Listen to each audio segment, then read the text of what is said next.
வணக்கம். இன்னைக்கு எந்த படத்தை பத்தி பேச போறேன் அப்படின்னா, நம்மளுடைய விஜய் ஆண்டனி அவர்கள் நடித்திருக்கக்கூடிய சக்தி திருமகன் அப்படிங்கிற படத்தை பத்தி தான் சமீபத்துல வந்திருக்கு. அவங்களே ப்ரொடியூஸ் பண்ணி அவங்களே நடிச்சிருக்காங்க. படம் பார்த்தோம் அப்படின்னு சொன்னா, அரசியல் சார்ந்த ஒரு படமா இத எடுத்திருக்காங்க. ஒருத்தர் என்ன பண்றாரு அப்படின்னா, அ பிரசிடென்ட் இந்தியாவோட பிரசிடென்ட் ஆக்கணும் அப்படின்னு சொல்லிட்டு ஃபர்ஸ்ட்ல இருந்தே சின்ன சின்ன விஷயங்கள் பண்ணி பண்ணி பண்ணி பண்ணி பெரிய ஒரு அரசியல் பேக்ரவுண்ட், அதாவது அரசியல்வாதி கிடையாது, அரசியல்வாதிகளே இயக்கக்கூடிய ஒருத்தர் இருப்பார் இல்லையா, டான் அப்படிங்கிற மாதிரி. ஸோ அந்த மாதிரி ஒருத்தர் இருக்கார்.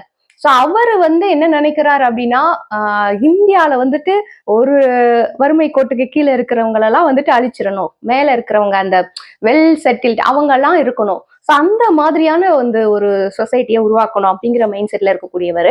நம்மளுடைய ஹீரோ விஜய் ஆண்டனி அவர்கள் கிட்டு அப்படிங்கிற ஒரு கதாபாத்திரத்தில் நடிச்சிருந்தாரு.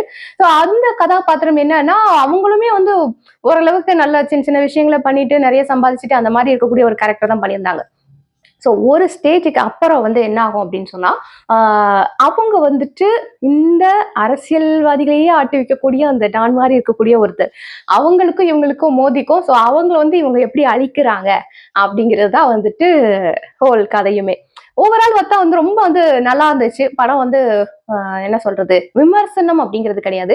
அதை தாண்டி இன்னைக்கு அரசியல்ல நம்ம நாட்டுல என்னென்ன நடந்துட்டு இருக்கோ, சோ அதுதான் இவர் ஒரு படமாக எடுத்திருக்கிறார் அப்படிங்கிறது தான் உண்மை.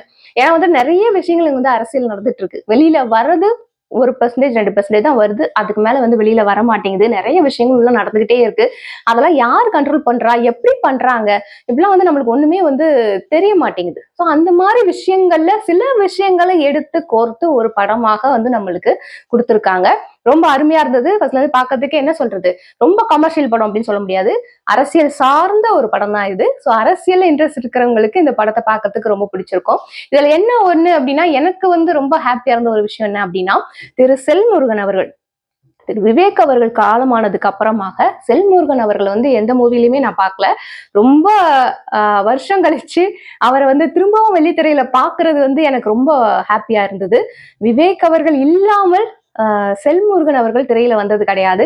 இப்பதான் அவங்க இல்லாம இவங்க தனித்து திரையில வந்திருக்காங்க. மாறன் அப்படிங்கக்கூடிய ஒரு கேரக்டர் பண்ணியிருந்தாங்க. ரொம்ப அருமையா இருந்துச்சு. திரைப்படம் முழுவதுமே ஹீரோ கூடவே டிராவல் பண்ணக்கூடிய ஒரு கேரக்டரா செல்முருகன் அவர்கள் இதுல நடிச்சிருந்தாங்க. மாறன் அப்படின்னு சொல்லிட்டு அந்த கேரக்டர் நேம். ஸோ கிட்டத்தட்ட படம் ஃபுல்லாவே வந்தாங்க அப்படின்னே சொல்லலாம். ஸோ அந்த அளவுக்கு ஸ்டார்டிங்ல இருந்து கடைசி வரைக்குமே விஜய் ஆண்டனி அவர்கள் வரக்கூடிய முக்கால்வாசி சீன்ல செல்முருகன் அவர்களும் வந்திருந்தாங்க. ஸோ அது ரொம்ப அருமையா இருந்தது பாக்குறதுக்கு. அவரை திரும்பியும் என்ன சொல்றது, திரு விவேக் அவர்கள் நடிச்சிட்டு இருந்த ஒரு காலகட்டத்துல அவர் ஒரு காமெடியனா நம்ம பார்த்திருப்போம். இதுல ஒரு சீரியஸான ஒரு குணச்சித்திர நடிகரா இதுல வேற மாதிரியான ஒரு அவதாரம் எடுத்திருக்காரு அப்படின்னு தான் சொல்லணும்.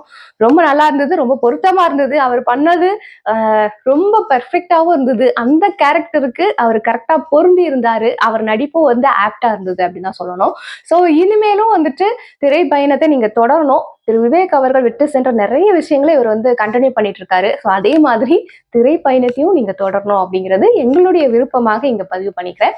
ஓவரால் இந்த படம் ஃபுல்லாவே அரசியல் சார்ந்த படம் தான்.